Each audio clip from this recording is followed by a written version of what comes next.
ऐसा कोई गलत काम करने वाला व्यक्ति जिसे हम गुनहगार कहते हैं, कोई मुजरिम कह सकते हैं या फिर अपराधी कहते हैं, वो बहुत बड़ी एक अपराध करता है जिसके पीछे मानो बहुत बड़ी आपराधिक इतिहास भी है, जिसने कई सारे लोगों की जान ले ली है और कई सारे लोगों की जान लेने की वो योजना भी बनाए हुए अपनी चाल में आगे बढ़ते रहता है।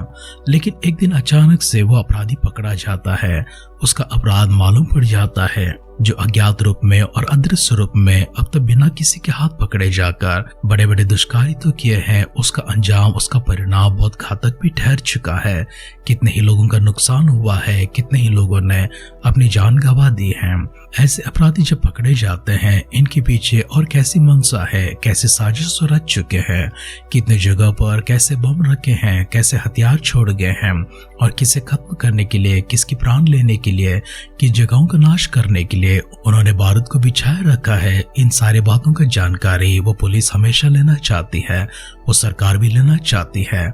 जांच पड़ताल करने वाले, अपराधी को पकड़ने वाले, इस प्रकार के गैर कानूनी काम होने से रुकावट को लाने वाले, रोक रखने वाले और ऐसे मुजरिमों को समाज से दूर रख ऐसे गुनहगारों को, उनके गुनाहों को, उनके परिणामों को समाज पर न आने देने की जिम्मेदारी को लेकर एक शपथ लेकर सच्ची निष्ठा से देश की सेवा करने की, प्रजा की सेवा करने की मंशा से जो व्यक्ति उस जिम्मेदारी को लिए हुए इस अपराधी को पकड़ा है, उसके पास से हर सबूत को निकलवाता है, हर सच को उगलवाता है। उसने जो कुछ भी किया है और जो कुछ भी करने के लिए उसने योजनाएं को बना रखी है, कहां कहां उसने किस प्रकार की प्रणालियों को रचा है, किस किस को वह घात करना चाहता है और कितना हानिकारक हो सकता है, इन सब बातों को खुलासा होने से पहले किसी भी कारणवश उस अपराधी को इस संसार से जाने का, अर्थात उसे मरने का इतनी आसानी से कोई मौका नहीं छोड़ते हैं। जितना संभव हो सके उसका ख्याल रखते हुए, उसकी देखभाल करते हुए हर गुनहगार को, हर अपराधी को उस आखिरी समय तक सजीव रखा जाता है।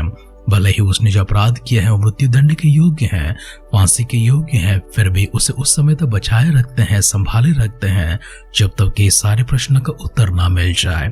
हमारी अध्ययन में भी जो एस्तेर के ग्रंथ में चल रही है, इसी प्रकार से एक अपराधी एक साजिश के साथ एक षड्यंत्र रचते हुए बहुत से लोगों को मारने का एक प्रणाली बना लेता है।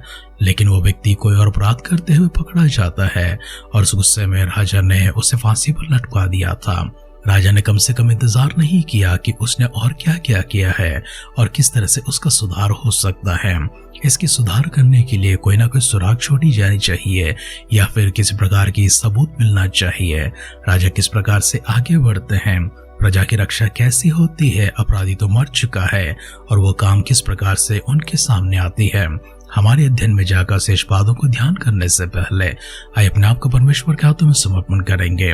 कभी भी हम लोग किसी रीति से किसी को गुनहगार ना बने, किसी के अपराधी ना बने, हम किसी को दुख पहुंचाने वाले ना बने, हम किसी को ठेस पहुंचाने वाले ना बने, परंतु परमेश्वर की करुणा से, परमेश्वर की दया से हम सब लोग निर्मल मन प्राप्त करते हुए शुद्ध मन के साथ में आगे बढ़ने के लिए सभी को साथ लेकर, सभी से प्रेम करते हुए, एक दूसरे का ख्याल रखने वाले, एक दूसरे को संभालने वाले, एक दूसरे की जिम्मेदारी भी लेकर एक दूसरे के संग रहते हुए प्रेम और संगति में आगे बढ़ते रहने के लिए परमेश्वर की पवित्र आत्मा की भरपूर सामर्थ हम सबके ऊपर उतराने के लिए, ज्ञान से परमेश्वर हमें भरने, समझ से हमें भरने के लिए अपने आप को परमेश्वर के हाथों में समर्पण करेंगे। सिरों को झुकाएंगे, आंखों को बंद करेंगे, छोटी सी प्रार्थना करेंगे।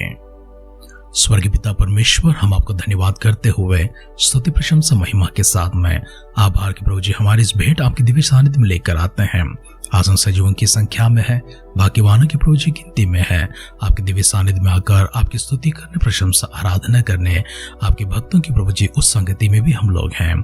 ऐसे झुंड में संभाले रखे हैं, ऐसी गिनती में प्रभु जी आपने हम सबको रखा है। शुक्र अदा करते हैं। हमारे सारे परिजनों को, आपके भक्तगणों को उनकी आवश्यकता अनुसार परमेश्वर स्वर के भंडारों को खोलकर उन पर प्रभु जी अपार रूप के आशीर्वाद लेने के लिए प्रार्थना करते हैं। वचनों के माध्यम से प्रभु जी हमसे बातें करते रहिए। सारी महिमा, गौरव, आदर, सम्मान भी आप प्राप्त करते रहिए। हमारी दुआओं को पिता परमेश्वर आपने सुनकर हम सबों को दिए उत्तरों के लिए धन्यवाद करते हुए हमारे उद्धारकर्ता हमारे प्रभु यीशु मसीह के नाम से इस प्रार्थना को मांगते हैं। सुन और कबूल कर पिता। आमेन, आमेन, आमेन। आध्यात्मिक जीवन की दैनिक खुराक सुन रहे हमारे सारे प्रिय श्रोताओं को, परमेश्वर के प्रिय भक्तगणों को प्रभु यीशु मसीह के नाम में प्यार भरा जय मसीह की सुप्रभातम और शुभोदय कहते हुए हम सबका मनपसंद ध्यान केंद्र आध्यात्मिक जीवन की दैनिक खुराक में और इस नए दिन में आप सबका स्वागत करते हैं। हमारी दिन एस्तेर के ग्रंथ 8वां अध्याय में चल रही है। हमारे पिछले ध्यान में हमने पहले 2 वचनों का ध्यान किया है। आज हम वहीं से आगे बढ़ते हैं, लेकिन पठन के लिए हम मिलकर एस्तेर का ग्रंथ 8वां अध्याय का पहला वचन से पढ़ते हुए हमारी ध्यान को आगे बढ़ाएंगे।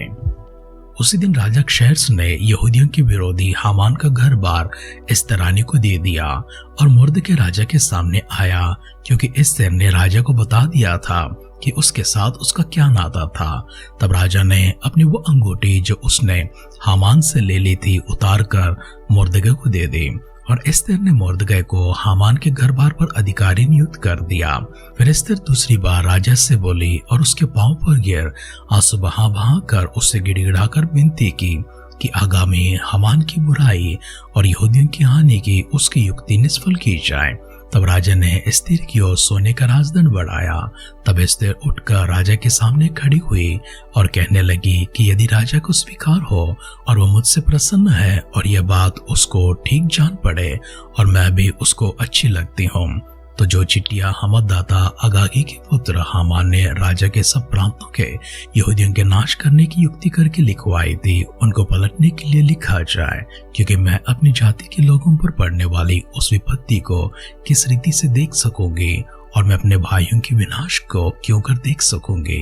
तब राजा क्षैरस ने एस्तेर रानी से और मुर्दके यहूदी से कहा, मैं हामान का घर बार तो एस्तेर को दे चुका हूँ और वो फांसी के खंभे पर लटका दिया गया है, इसलिए कि उसने यहूदियों पर हाथ बढ़ाया था। सो तुम अपनी समझ के अनुसार राजा के नाम से यहूदियों के नाम पर लिखो और राजा की अंगूठी की छाप भी लगाओ, क्योंकि जो चिट्ठी राजा के नाम से लिखी जाए और वह उसकी अंगूठी की छाप लगाई जाए उसको कोई भी पलट नहीं सकता। सो उसी समय अर्थात सिवान नाम 3रे महीने के 23वें दिन को राजा के लेखक बुलवाए गए और जिस जिस बात की आज्ञा मुर्दके ने उन्हें दी थी उसे यहूदियों और अधिपतियों और हिंदुस्तान से लेकर कूश तक जो 127 प्रांत है उन सबों के अधिपतियों और हाकिमों को एक एक प्रांत के अक्षर में और एक एक देश के लोगों की भाषा में और यहूदियों को उन अक्षरों में और भाषा में लिखी गई। मुर्दके ने राजा क्षैरस के नाम से चिट्ठी लिखाकर और उन पर राजा की अंगूठी की छाप लगाकर वेग चलने वाले सरकारी घोड़ों, खच्चरों और सारनियों की डाक लगाकर हरकारों के हाथ भेज दी। इन चिट्ठियों में सब नगरों के यहूदियों को राजा की ओर से अनुमति दी गई कि वे इकट्ठे हो और अपना अपना प्राण बचाने के लिए तैयार होकर जिस जाति व प्रांत के लोग अन्याय करके उनको व उनकी स्त्रियां और बाल बच्चों को दुख देना चाहे उनको विध्वंसघात और नाश करे और उनकी धन संपत्ति लूट ले। और यह राजा क्षैरस के सब प्रांतों में एक ही दिन में किया जाए, अर्थात आधार नाम 12वें महीने के 13वें दिन को इस आज्ञा की लेख निकले। समस्त प्रांतों में सब देशों के लोगों की आवाज खुली हुई भेजी गई ताकि यहूदी उस दिन अपने शत्रुओं से पलटा लेने को तैयार रहे। सो हर कार्य वेग चलने वाले सरकारी घोड़ों पर सवार होकर राजा की आज्ञा से फुर्ती करके जल्दी चले गए और यह आज्ञा शूशन राजगढ़ में दी गई थी। और मुर्दके नीले और श्वेत के राज के वस्त्र पहने और सिर पर सोने का बड़ा मुकुट धरे हुए और सूक्ष्म सन और बैंगनी रंग का बागा पहने हुए राजा के सम्मुख से निकला और शूशन नगर के लोग आनंद के मारे ललकार उठे और यहूदियों का आनंद और हर्ष हुआ और उनकी बड़ी प्रतिष्ठा हुई। और जिस जिस प्रांत और जिस जिस नगर में जहाँ कहीं राजा की आज्ञा और नियम पहुंचे वहां वहां यहूदियों का आनंद और हर्ष हुआ और उन्होंने जयमनार करके उस दिन को खुशी का दिन माना। और उस देश के लोगों में से बहुत लोग यहूदी बन गए, क्योंकि उनके मन में यहूदियों का डर समा गया था। एस्तेर का ग्रंथ 8वां अध्याय का पहला वचन से लेकर आखिरी वचन तक हमने पढ़कर सुना है। हमारे इससे पिछले अध्ययन में अर्थात कल के ध्यान में हमने देखा है सम्मान हामान की उतर जाती है, अपमान में बदल जाती है। जितनी सम्मान के साथ में उसका पद को ऊंचा उठाया गया था उतनी अपमान के साथ उसका पद हटा दिया गया है।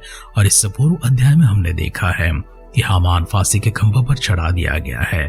फांसी का खंभा पर चढ़ा देने से पहले उसकी जो अपमान होती है सभी लोगों ने देखा है, लेकिन राजा केवल मुर्दके के विषय में ही चिंता किया करता था।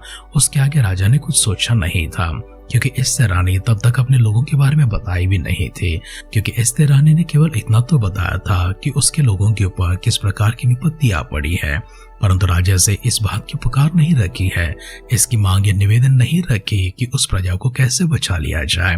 इसलिए रानी जाकर राजा के पैरों पर गिरते हुए उसे दंडवत कर आंसू बहा बहा कर जब रोने लगी थी, तब राजा ने उसको पूछा, तुझे क्या चाहिए?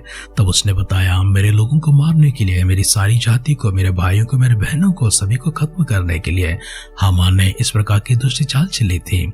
मैं चाहती कि राजा ऐसा अनर्थ होने से पहले, उनके ऊपर हाथ चलने से पहले आप इस शासन को पलटता हुआ एक चिट्ठी लिखाकर हर एक प्रांत में भेज दे, जो हिंदुस्तान से लेकर उसकी सरहदें पार होती हुई पूरे 127 ऐसे प्रांतों में फैली है, उस साम्राज्य में फुर्ती करके इन चिट्ठियों को भिजवा दिया जाए।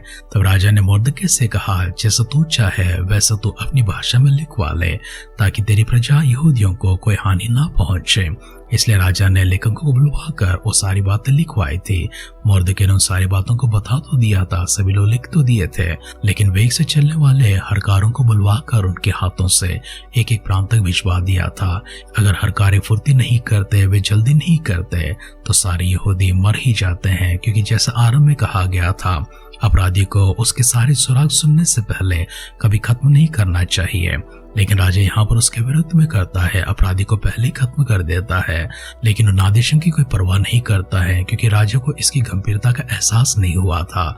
जब तक रानी इस तरह का राजा से पुकार कर उसके सामने गिड़गिड़ा कर रोक कर मांग नहीं रखती, तब तक राजा को एहसास नहीं होता था।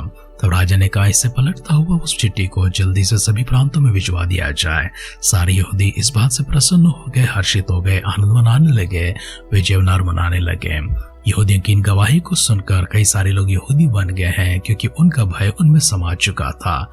यहूदी इस प्रकार से प्रबल होने का, यहूदी इस प्रकार से राजा के सामने खासकर मुर्दके उन्नत स्थान पर पहुंचने का, इन सब के अलावा परमेश्वर किस प्रकार से उस सारी प्रजा की सहायता करते हैं, इसे देखकर बहुत से लोग यहूदी बन चुके हैं।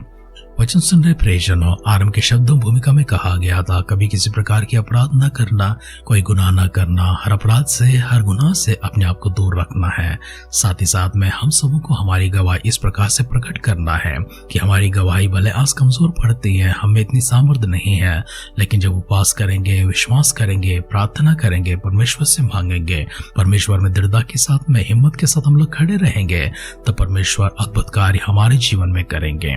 इसलिए अपने सिरों को झुकाते हैं, आंखों को बंद करते हैं, इसी विश्वास के साथ चलते हुए परमेश्वर से प्रार्थना करेंगे, ताकि वो परमेश्वर हमारी गवाही को भी इतनी शक्तिशाली, इतनी पराक्रमी बनाए। सिरों को झुकाएंगे, आंखों को बंद करेंगे, एक मन होकर दुआ करेंगे। पिता परमेश्वर, हम आपका धन्यवाद करते हैं, हम आपकी स्तुति करते हैं, प्रशंसा करते हैं, आभार प्रकट करते हैं इन सारे शब्दों के लिए और इन वचनों के माध्यम से प्रभु जो आपने हमसे बातें की हैं, हमारी हिम्मत को, हौसला को बढ़ाया है, शुक्र अदा करते हैं। आपराधिक मन परमेश्वर हमारे भीतर से पूरी तरह से हटा दीजिए। कभी भी किसी प्रकार से प्रभु जी हम किसी के अपराधी ना ठहरे, गुनहगार ना ठहरे, हमारे हाथों से प्रभु जी को ऐसे अपराध होने ना दे, कोई ऐसी गलती होने ना दे जिसका पछतावा परमेश्वर हमें जिंदगी भर हो सके। प्रार्थना करते पिता परमेश्वर, हमारी विनतियों को सुनकर, हमारे मनों को बदल कर प्रभु हमें एक अच्छी गवाही, हमें एक शक्तिशाली गवाही, पराक्रमी गवाही देकर आपके प्रेम को बांटने वाला आपके संतानों को परमेश्वर जगत के सामने जब जाते हैं, कई सारे लोग परमेश्वर हमें देखकर आप पर विश्वास करते हुए उद्धार को प्राप्त कर सके। ऐसा अद्भुत कार्य परमेश्वर आपने हमारे जीवन में किया, इसके लिए धन्यवाद करते हुए प्रभु यीशु मसीह के बादलों की आगमन अगर विलंब होगी, कल सुबह फिर से एक बार हम मिलकर आपकी स्तुति करने, आराधना करने, हम सबों को सजीवों की संख्या में, भाग्यवानों की संख्या में संभाले रखिए। अगर ऐसा ना हो तो प्रभु के राज्य में हम सबको शामिल करने के लिए दुआ करते हैं। हमारी प्रार्थना पिता परमेश्वर आपने सुनकर हम सबों को दिया उत्तर के लिए धन्यवाद करते हुए हमारे उद्धारकर्ता हमारे प्रभु यीशु मसीह के नाम से इस प्रार्थना को मांगते हैं, सुन और कबूल कर पिता। आमेन, आमेन, आमेन। परमेश्वर की दिव्य सानिध्य में आप हमेशा चलते रहें। परमेश्वर अपनी आत्मा की सामर्थ आप पर उंडेल कर आपकी गवाही को इतनी शक्तिशाली बनाए और इतनी प्रभावी बनाए, ताकि आपके जीवन के माध्यम से कई सारे लोग प्रभु के पास आ सके, उनका उद्धार को प्राप्त कर सके। परमेश्वर ऐसे सौभाग्यमान जीवन आपको हमेशा प्रदान करते रहे। हमारी इसी दुआ और कामना के साथ आज के ध्यान के पर समाप्त करते हैं।